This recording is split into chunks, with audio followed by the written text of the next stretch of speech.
पैंतालीस को आजाद हुआ था। लेकिन जिस समय हमारा देश आजाद हुआ उस समय भारत में भुखमरी की समस्या एक बहुत बड़ी समस्या थी। भारत में पंजाब में, बंगाल में और बिहार में भुखमरी की समस्या इतनी बड़ी थी कि लोग गेहूं के आटे के साथ चने का आटा और मक्के का आटा मिलाकर खाने को मजबूर हो गए थे। उस समय पंडित जवाहरलाल नेहरू और गांधी जी ने कहा था कि यदि भारत में कहीं पर भी भगवान है तो वो केवल रोटी के रूप में ही लोगों के सामने प्रस्तुत हो सकता है। इन शब्दों से हम ये अंदाजा लगा सकते हैं कि भारत में कितनी बड़ी भुखमरी की समस्या थी।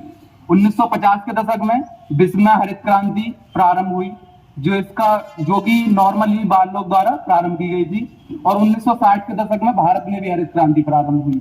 हरित क्रांति का मुख्य उद्देश्य यही था कि किस तरह से जनसंख्या के लिए पर्याप्त संसाधनों की उपलब्धि हो सके और किस तरह से हम अनाज का उत्पादन बढ़ा सके। इसके लिए वैज्ञानिकों ने भी बहुत सारी खोजें की और लगभग अब तक 450 नई प्रजातियां खोजी जा चुकी हैं। अब लगभग इन 76 वर्षों में हम देखेंगे कि भारत ने कितनी उन्नति की है।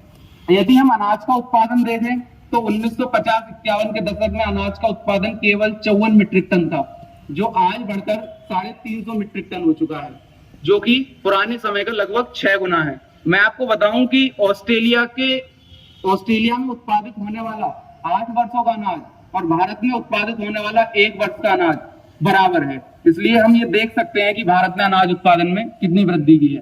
केवल अनाज उत्पादन में ही नहीं, दूध उत्पादन में भारत प्रथम स्थान पर है, गेहूं और चावल उत्पादन में अमेरिका के बाद भारत दूसरे स्थान पर है, और अन्य क्षेत्रों में भी भारत बहुत उन्नति कर रहा है।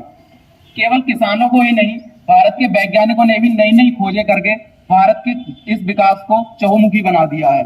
भारत के